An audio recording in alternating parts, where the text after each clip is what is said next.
The core of business valuation rests on a single, universally revered concept: compounding. Yet, the way it is commonly understood is fundamentally flawed. Misunderstanding compounding is arguably the fastest way investors misallocate capital. We tend to treat compounding as a static property, a magical engine bolted onto a company.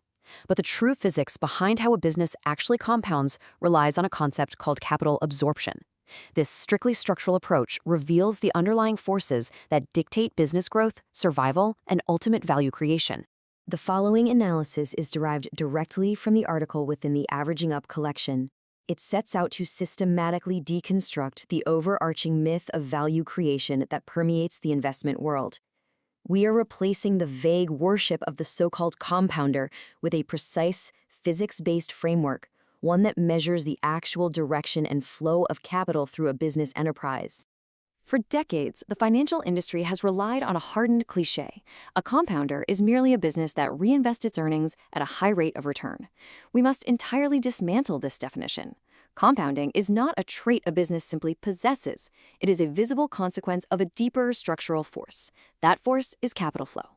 How a business compounds and exactly how fast is exclusively determined by the direction and rate at which capital flows through its structure. To understand this flow, we introduce a foundational framework. Every business represents a flow of capital between two distinct reservoirs. The first is the toll. This is the cash collected today. It is short duration and immediate. The second reservoir is the wave. This represents the growth funded for tomorrow. It is long duration.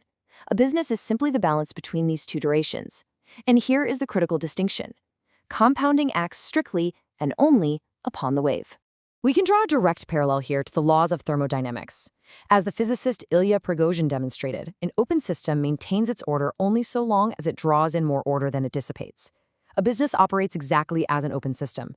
It must continuously absorb the flow of capital from its environment and organize it. If it fails to capture this energy required to maintain structure and order, it will succumb to the natural, inevitable drift toward decay, exhaustion, and dissolution.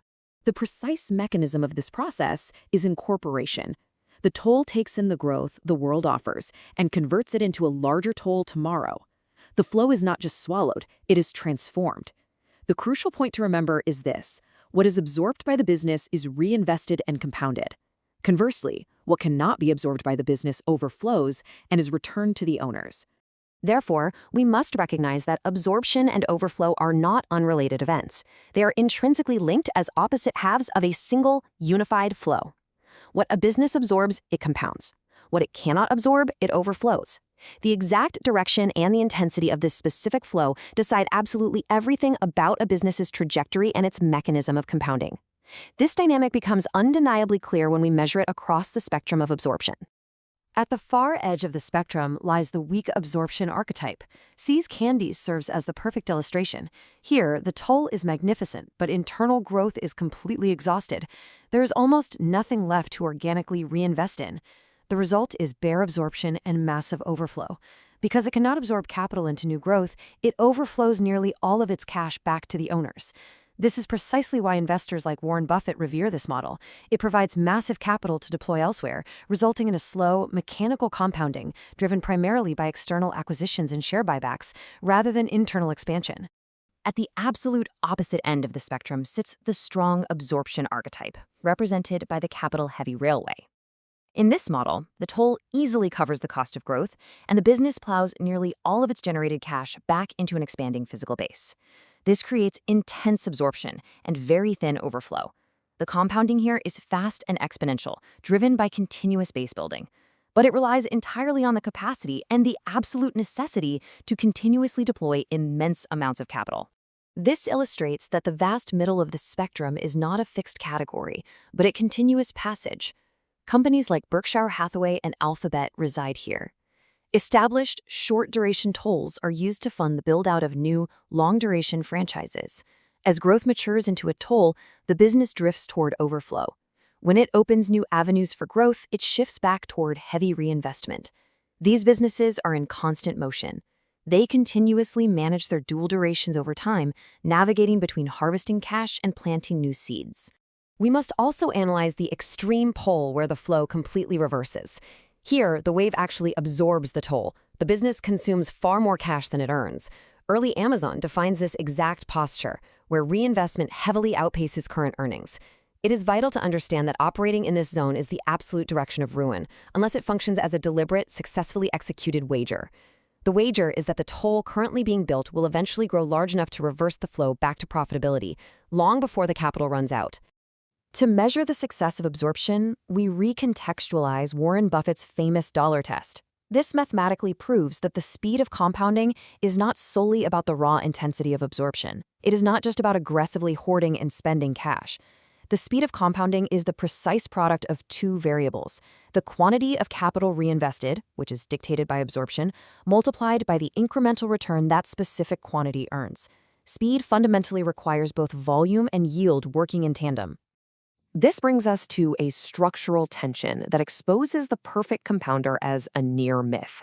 Investors spend their entire careers hunting for companies that possess a high rate of return, a massive capacity for reinvestment, and an endless runway of duration. But the physical flow of capital that gives with one hand takes with the other. High returns generally require being capital light, which inherently prevents large quantity reinvestment. Heavy reinvestment requires massive capital, which forecloses overflow. And high speed inherently carries the shortest certainty of duration. Synthesizing the geometry of this spectrum confirms that almost no business escapes these fundamental trade-offs. You cannot simultaneously possess the largest overflow and the fastest compounding. You must trade the rate of return against the quantity of reinvestment and weigh both against the duration over which your competitive moat will actually hold. The investor's ultimate task is not to hunt for a mythical business that defies physics, but to correctly identify exactly where a business sits within this geometry. The article leaves us with a necessary paradigm shift. We must stop asking the flawed, binary question of whether a business compounds. Compounding is not a simple switch that is flipped on or off.